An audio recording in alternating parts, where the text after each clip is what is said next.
I'm just glad we're away from the taxes. Oh, they're still waiting over there, just hovering like a malignant cloud of death. We did an extension, and all of a sudden, If we don't get them done, then we get fined a lot. It's extended to a certain point of time. Yeah, they really expect us to do the eventually. taxes. So that's what we've been doing. So it's a more relaxing show on the sectional. I would like to point out the "we" is somewhat ambiguous here. I love this sectional. I'm doing the taxes. I would do a whole show of me just sleeping on the sectional. Yeah, that'd be weird. Never mind.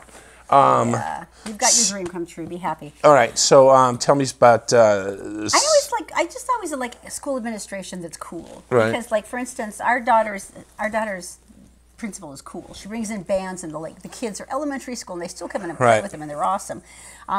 Southern Utah State University President Scott Wyatt has been trying to raise money for some time for an on-site, on-campus childcare, because the students. At where? I'm sorry. Southern Utah University. It's a great idea. And so, most of the universities have them. It's next to impossible for a lot of the students to be able to go to school if they don't have something they can count on, a reliable form of childcare. Right.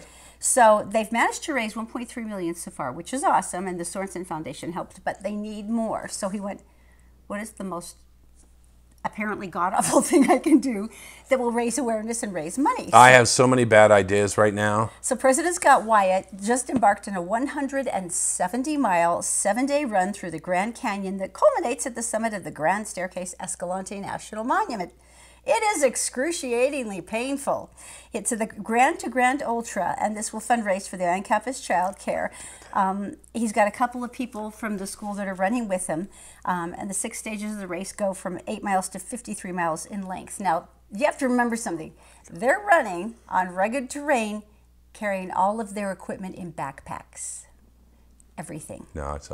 Equipment, food, clothing, everything. You have to have everything. So he goes, I just hope we can raise awareness and generate enough to get the child care center. I don't want to be dark, but I would totally be running a bet on, will he die somewhere? Right. And you're just like, and that's how you raise the money, because it's like, yeah, man, it was now at 320. And at this point, I'm thinking, how much is a kidney?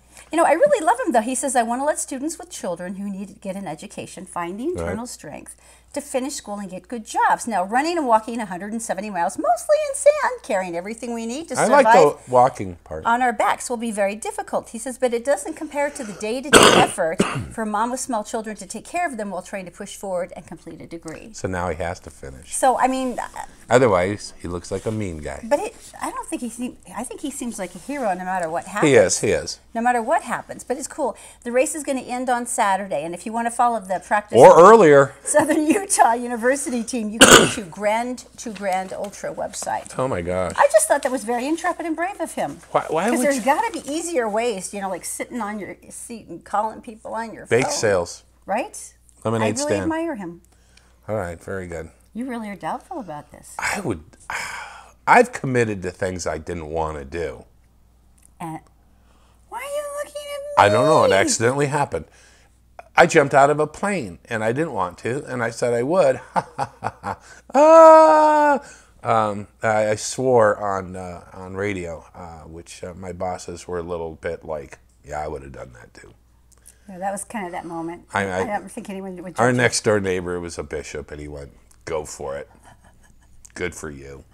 All right, here's another piece of good news. The number of female-owned businesses along the Wasatch Front has climbed significantly. Now, this is according to a massive nationwide study that was done by a banking institution. This is Wells Fargo. Yeah, we were good before this. Well, they found the number of women-owned businesses rose 2.8% in 2016, which was twice the rate of male-oriented businesses. And they've been rising slowly, but it used to be 16%. Now it's edged up to 20% in 2016. Now, the nice thing, though, is that in Salt Lake area, the increase is more around 40% for women-owned businesses. And that's pretty amazing. That is amazing. They're finally going, I can do this. And here's something that's kind of interesting. They said almost uniformly, most female-oriented business are service-oriented. Elder care, running into businesses towards food, healthcare, fitness, retail and food, life education. It's interesting.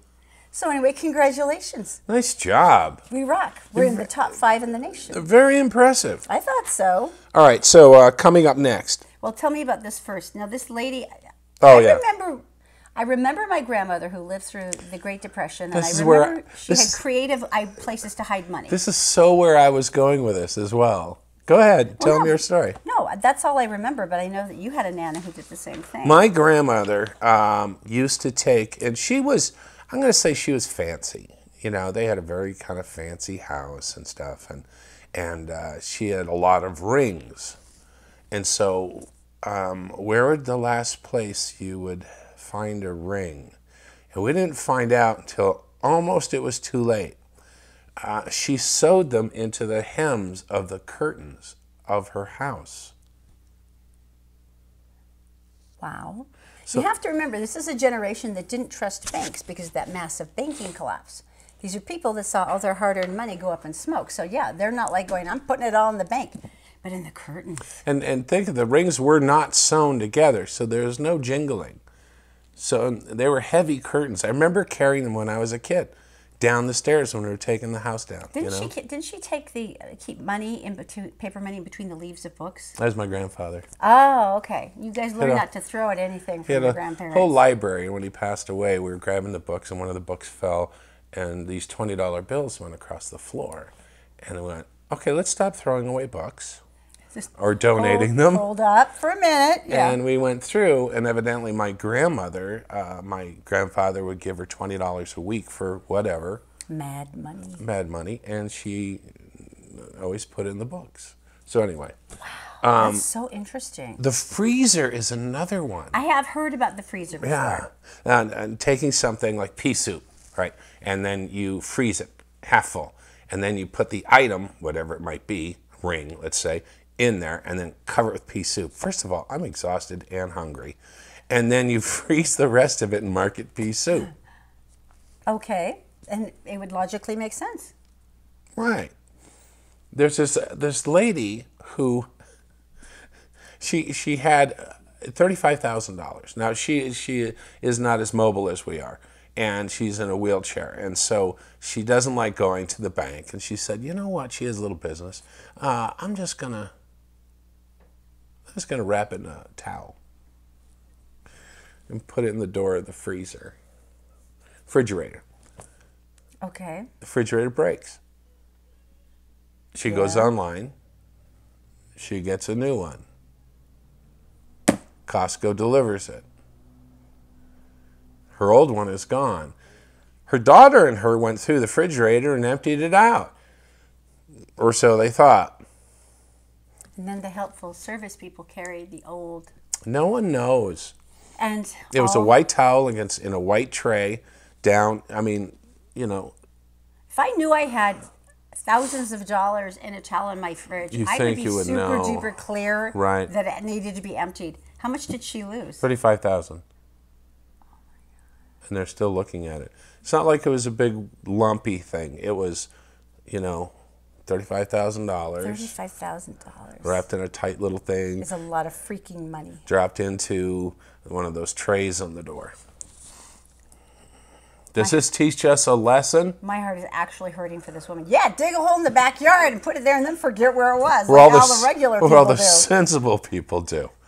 Duh. All right, coming up next, if Todd is hungry, I'm actually starving now because he's got his epic rib roast and DIY video, and this sucker will make you a goddess amongst men. And this one came in from someone who's got a big family thing coming up, and they said, what am I going to do? This is a good one to say for Thanksgiving or Christmas, but oh my gosh, this thing's amazing. Impress the pants off them.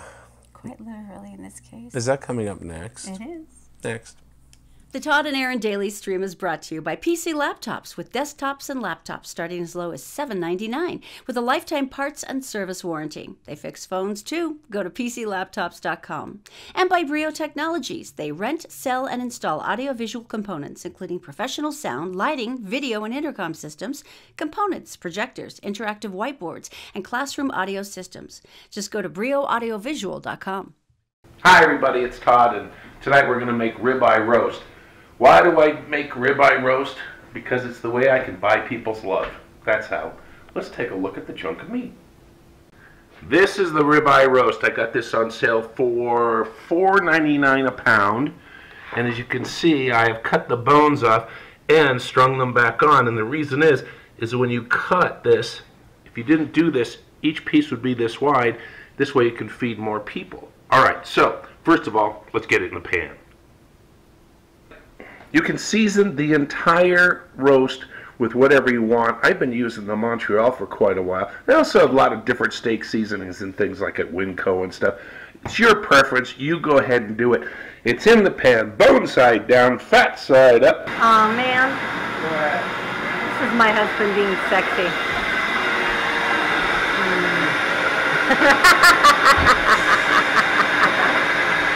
I love you so much right now. All right, here it is roasting away. And you know, you can use another cut of meat. You can use like a New York roast. And if there was a New York roast here, I would say they're really good because I didn't want to hurt its feelings. But there's not one here, and compared to the ribeye roast, they're dirt. But don't tell anybody about it, okay? Because I don't want to hurt their feelings. Oh, shh, come here. Don't tell Erin I'm watching porn.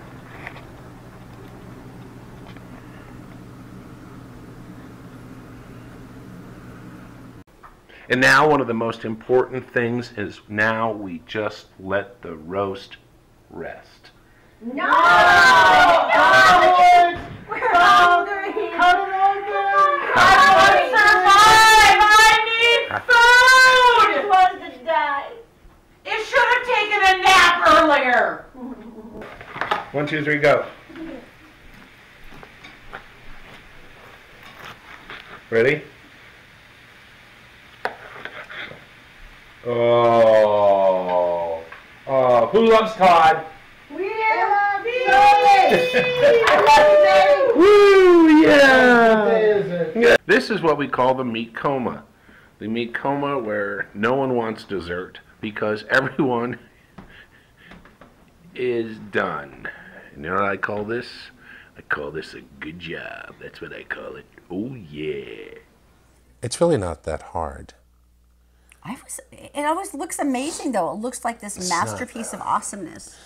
It's like Louis XIV food, where you put it out on the banquet table, and there's. In my family circles, it's called the big meat. And if everybody knows Todd's cooking the big meat, it's like, I'm coming over. That's right. I'm coming over, and we're like, I know and I understand. So there you go. Every now and then, you know, I always like to have these inspirational stories about how amazing people are with the stuff that they've overcome. But when you see like a relative child overcome it, to me, that's like, you've got to be kidding me. Are we talking about Tell Me Something Good? This is Tell Me Something Brought to you by PC Laptops.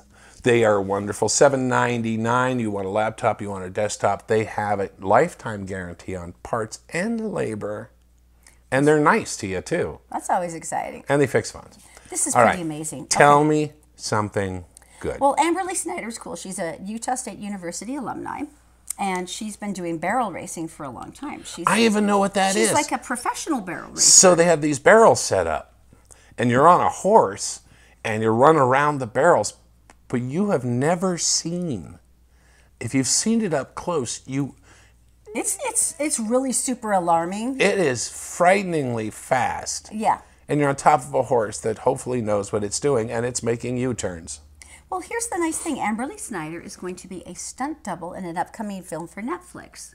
And they cast her, and she's going to be the stunt writer, and it's pretty amazing because it's kind of a pivotal scene in the movie. Okay. Really exciting. And they went, well, that's great. How did you get it? She goes, well, the story's based on my life. See, what had happened, she had been paralyzed below the waist since 2010. When she was in high school, she was driving to a competition, looked down at the map, and crashed. Yeah.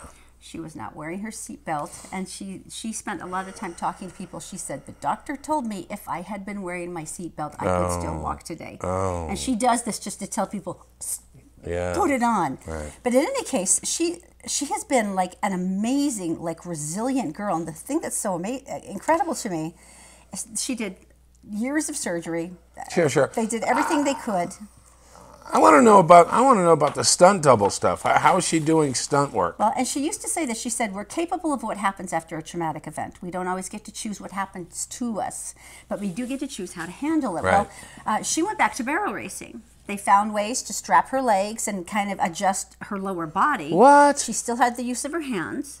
And they found a way to stabilize her so that she could continue to guide the horse, because usually you use a lot of subtle movements with your knees and things.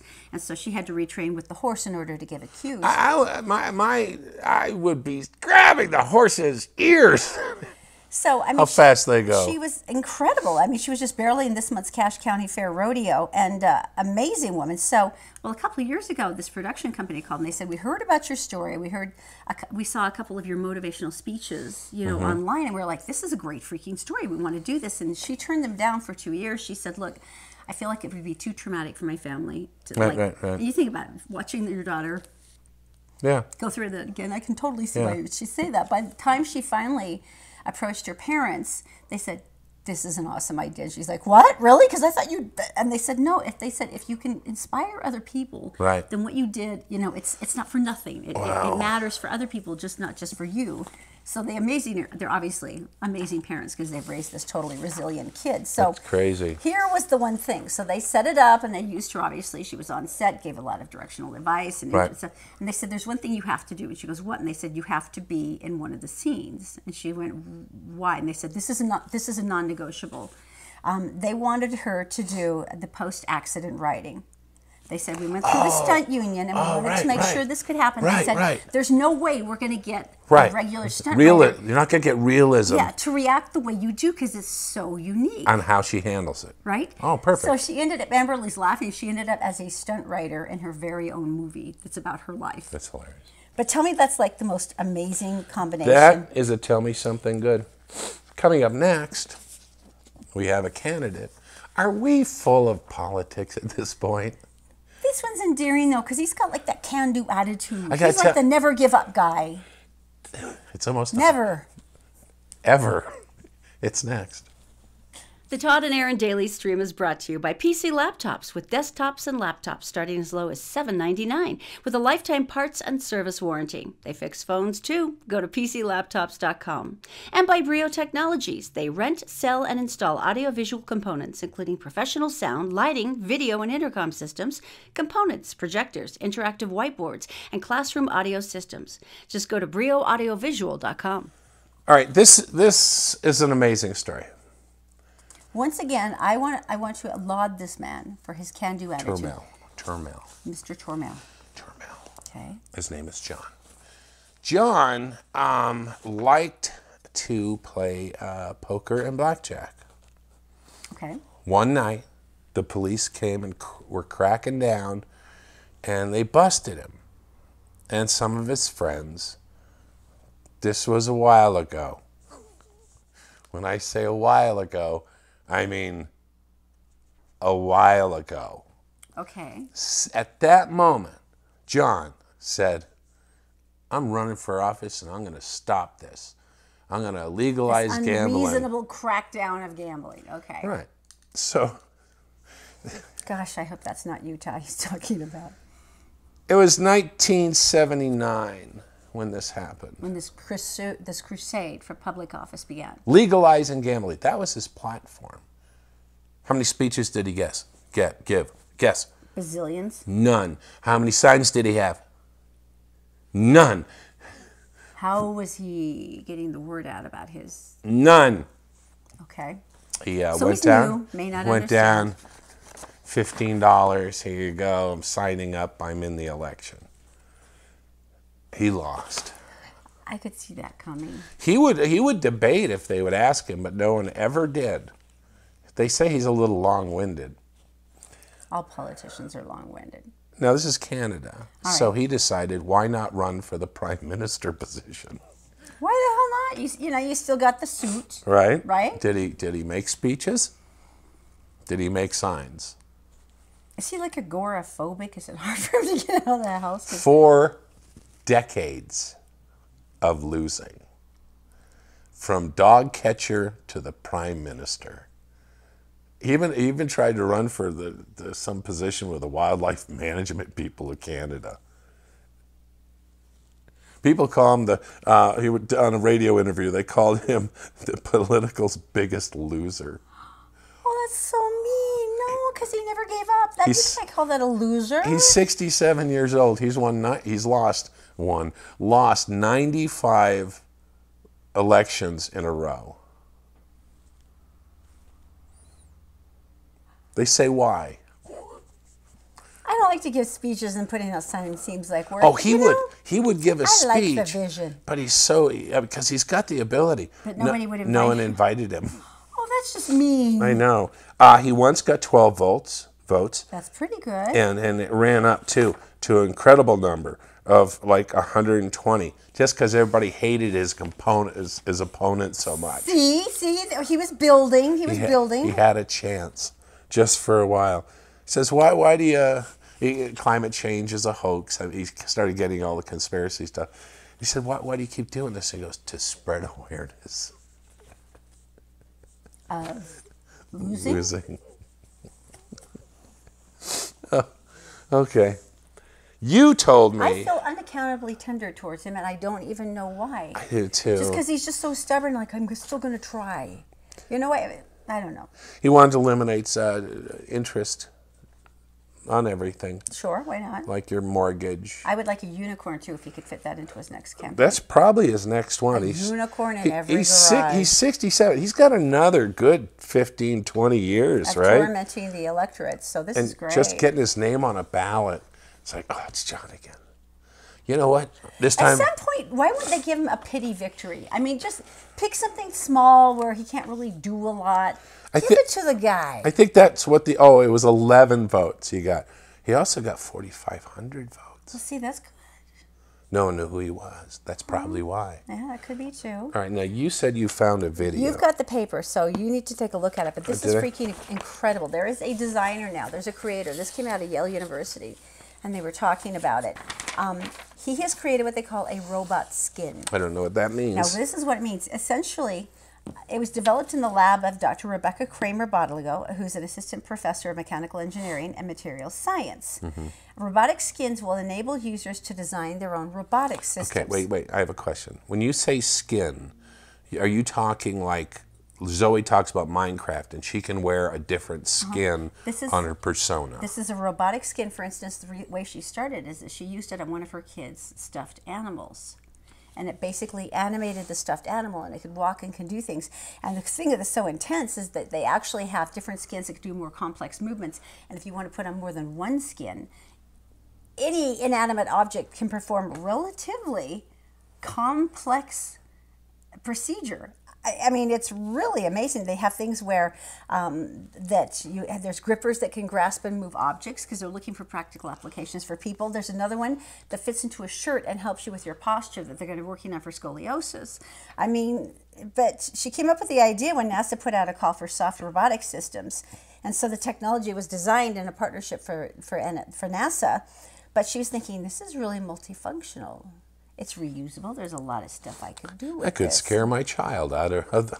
So, I mean, the same skins that can be used to make a robotic arm that's used for a piece of foam that is applied to a Okay, Mars so we rover. can see it, right? Yeah. Okay. So we've got this here, and it's pretty cool. But she just was recently awarded the $2 million grant from the National Science Foundation as part of the Emerging Frontiers in Research and Invention. And with this video, we're going to leave you today. First of all, don't forget So to check cool. out our Tell Me Something Good Facebook page, And where also only good stories live. Happy things. And also don't forget about our Halloween style page. It's called The Beautiful Dark. Stop by either one of those pages. We have a $100 gift card giveaway. Why? Because it's faster to buy your love than to earn it. We leave you now with high-tech creepiness. Like and share the show today, please. We love you.